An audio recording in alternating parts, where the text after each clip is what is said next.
ஈரேறலும் குருவருளும் துணை புரியட்டும்.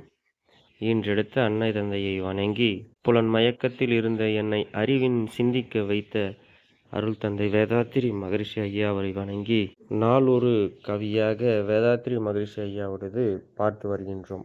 அந்த வகையில் இன்றைய கவி வேதாத்திரியம் என்ற கவியை பார்ப்போம். இந்த உலகம் சிறப்பாக சீர்கொண்டு ஒழுக்க நெறியோடு வாழ்வதற்கு போர் இல்லாமல் உலகம் ஒற்றுமையோடு சமாதானத்துறையோடு வாழ்வதற்கு அருள் தந்தை அவர்கள் திட்டங்கள் வகுத்து ஜனநாயக நாட்டில் உலக சமுதாய சேவா சங்கத்தை நிறுவி அதன் மூலமாக ஒரு 14 திட்டங்களை வகுத்து தந்துள்ளார்.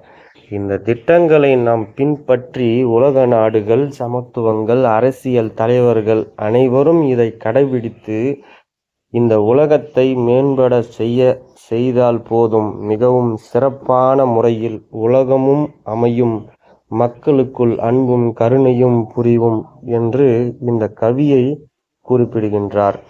இந்த கவிக்குள் செல்வோம். போரில்லா நல்லுலகம், பொருள் துறையில் சமநீதி, நேர்மையான நீதிமுறை, நிலவுலவிற்கோர் ஆட்சி, சீர் செய்த பண்பாடு, சிந்தனையோர் வழிவாழ்வு, சிறப்புணர்ந்து பெண் மதிப்பு, தெய்வ நீதி வழிவாழ்தல், தேர் திருவிழா தவிர்த்தல், சிறுவர்க்கே விளையாட்டு, செயல் விளைவு உணர்கல்வி, சீர்காந்த நிலை விளக்கம், பார் முழுவதும் உணவு நீர் பொதுவாக்கல், பல கடவுள் பழக்கம் ஒழித்து உண்மை ஒன்றை வழிபடுதல் என்று இந்த கவியில் இந்த 14 திட்டங்களையும் வகுத்து தந்துள்ளார்.